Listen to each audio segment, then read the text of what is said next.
راديو إيرنا ناتا دمسي إرتراويان علتاو زينا سراويت إيرترا إثيوبيان ميليشيات أمحران أب تግራይ ብዝተኻየደ ኩናት ጃምላው ቅትለትን ዓመጽ ደቂ ኣንስትዮን ዝርከብዎም ገበናት ኣንጻር ሰብኣውነት ከም ዝፈጸሙ ጸሓፉ ጉዳያት ወጻኢ ኣሜሪካ አንቶኒ ብሊንከን ገሊጹ። እቲ ላዕለዋይ በዓል ስልጣን ምምሕዳር ባይደን ነዚ ዝገለጸ ብሶኒ 20 መጋቢት ኣብ ዘቕርቦ ዓመታዊ ጸብጻብ ሰብኣዊ መሰላት ሃገራት እዩ። ኣብቲ ጸብጻብ ብተወሳኺ ኩሎምቶም ኣብ ሰሜን ኢትዮጵያ ብዝተኻየደ ኩናት ዝተሳተፉ ሓይልታት ገበናት ኩናት ከም ዝፈጸሙ ጠቒሱ። ብፍላይ ሚሊሻታት ኣምሓራ ኣብ ብሄር ዘተኮረ መጥቃዕቲ ብምክያድ ንህዝቢ ትግራይ ካብ ዓድታቱን መሬቱን ብግዴታ ከም ዘፈናቐልዎ ወቒሱ። ብሊንከን ኣብ መግለጺኡ ኣብ ዝሓለፈ ቅንያት ናብ ኢትዮጵያ ከም ዝበጽሐ ብምዝኽኻር ተበፂሑ ዘሎ ስምምዕ ሰላም ውሕስ ክኸውን ኩሎም ወገናት ንዝተፈጸመ ገበናት ብምእማንን ሓላፍነት ብምውሳድን ዝሕተቱ ኣካላት ናብ ሕጊ ብምቕራብ ናብ ዕርቂ ከምርሑ ከም ዝግባእ ኣስሚሩሎ። ኣብ ሩስያ ወከልቲ ልዕሊ 50 ሃገራት ዝተሳተፍዎ ዋዕላ ካብ 19 ክሳብ 20 መጋቢት ተኻይዱ።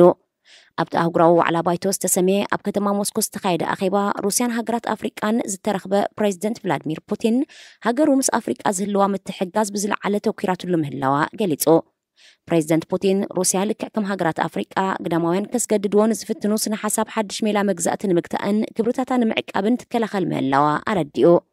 ካብ ዩክሬን ኣካል ሽምታ ዝነበረ ሃገራት ኣፍሪቃ ዋሕድን ተጋጢሞውን ሩስያ ክትልግሰለን ድልውቲ ምዃናውን እቲ ፕሬዚደንት ኣብቲ ኣጋጣሚ ገሊጹ።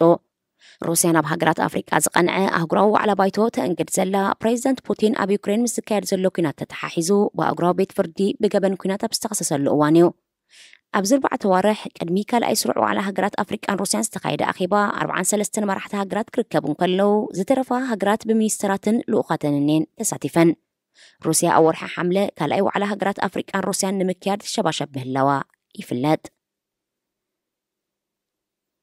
ኣብ ሱዳን ኣብ መንጎ ወተሃደራውያን ጉጅለታትን በርጌሳውያን ማሕበራትን ዝሓቆፈ ፖለቲካውያን ሓይልታትን ብዝተበጽሐ ስምምዕ መሰረት ኣብ 11 ሚያዝያ መሰጋገሪ መንግስቲ ክቐውም ምዃኑ ሱዳን ትሪቡን ሓቢሩ። ኩሎም ኣብቲ ስምምዕ ዝተሓቕፉ ሓይልታት ሱዳን ብ19 መጋቢት ኣብ ዘካየድዎ ተኸታታሊ ኣኼባታት ንምቋምቲ መሰጋገሪ መንግስቲ ተሳልጥ ኮሚቴ ኣብ 27 መጋቢት ክትምስረት ወሲኖም። ኣብ ባሕቲ ሚያዝያ ናይ መዛዘመ ስምምዕ ብምኽታም ኣብ 6 ሚያዝያ ድማ ንምቋምቲ መሰጋገሪ መንግስቲ ዝሕግዝ ግዝያዊ ቅዋም ኣብ ግብሪ ክውዕል እዩ። ተበፂሑ ዘሎ ስምምዕ ብዝተመደበሉ ግዜ ብዘይ ዕንቅፋት እንተቐፂሉ ድማ ኣብ 11 ሚያዝያ ሓድሽ መሰጋገሪ መንግስቲ ሱዳን ስርሑ ክጅምር ትፅቢት ከም ዝግበረሉ ኣፈኛቲ ፖለቲካዊ መስርሕ ካልድ ዑመር ኣብ ዝሃቦ ጋዜጣዊ መግለጺ ኣፍሊጡ።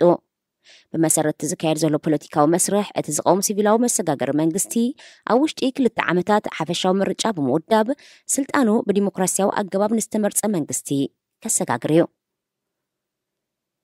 ዝኸበርኩም ሰማዕትና ዜና ኣብ ዝተፈጺሙሎ راديو إيرنا ناتا دمسي إرتراويان